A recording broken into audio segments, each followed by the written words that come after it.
afternoon, members of the committee. My name is Stephanie Carr, and I'm a former high school general education teacher, current co-chair of the Special Education Citizens Advisory Committee for Howard County, and one of the 5 founding members of Decoding Dyslexia Howard County chapter, and most importantly, a parent of 3 children with disabilities who all share dyslexia.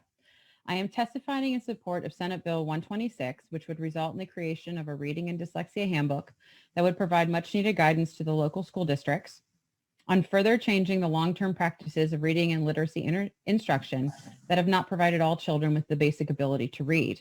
As a former high school general education teacher from Baltimore City and Anne Arundel County, I experienced firsthand the damage that inappropriate core instruction at the elementary level inflicts, how the lack of evidence-based interventions was unable to remediate the skills students did not have, and the inability for students to comprehend curriculum required to graduate. By the time a student enters 9th grade, the gap between a student's grade level and their academic ability had grown so wide that the focus is not on the long-term effects of the inability to read proficiently, but on passing standardized tests and graduating on time. Fortunately, protocols to combat these practices will be outlined with the passage of the Reading and Dyslexia Handbook Bill. The Maryland State Department of Education will be providing local districts guidelines to support evidence-based interventions for students through 12th grade. Local school districts will be responsible for providing appropriate core instruction and a system of reading supports from pre-kindergarten through high school, which enables students to receive help in the appropriate skill deficits regardless of their grade.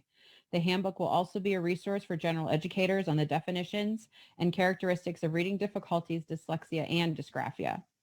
Due to my experience in education, I have worked with a multitude of parents across 3 Maryland counties since 2016. Every single child I have been involved with has struggled to read. Many of these students are identified with a specific learning disability in reading, along with the comorbid disabilities of dysgraphia and ADHD. While each student's IEP is different, one problem was obvious. The student, while making progress on their IEP goals, is not closing the achievement gap and unable to meet grade level standards. Each school has its own culture, and the lack of specific guidelines regarding reading has caused inconsistency in identification, remediation, and what is considered best practices for reading instruction. The COVID-19 pandemic has created an environment that students who struggle academically will have regressed and suffered a loss of learning. Students with reading struggles and/or disabilities, along with other vulnerable populations, are doubly impacted as they cannot receive the in-person teaching that is so critical to make progress, and they are struggling to access the online instruction due to their circumstances. Many students do not have the ability to read the online presentation and follow multiple step processes necessary to learn in the current technological environment. As a parent of 3 children with dyslexia who have been identified at 3 different times in their educational career, I've watched my children suffer both academically and emotionally.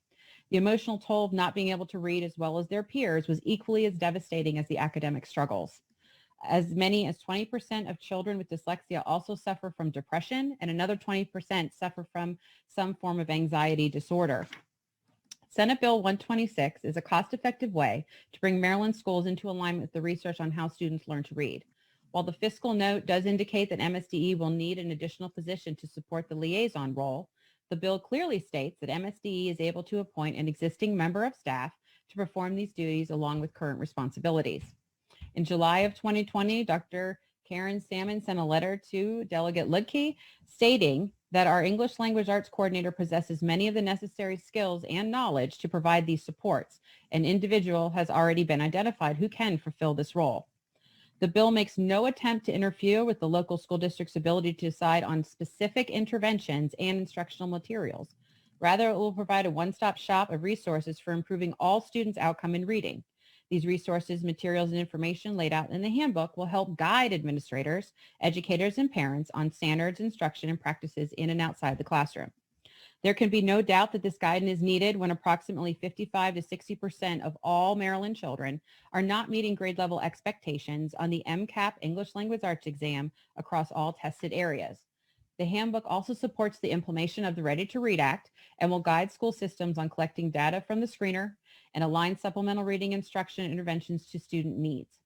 I want to thank the committee for the opportunity to speak, and I urge a favorable report from the Senate Education, Health, and Environmental Affairs Committee for the Senate to pass Senate Bill 126 to create the Reading and Dyslexia Handbook to support our local school systems in the endeavor of teaching reading to all children.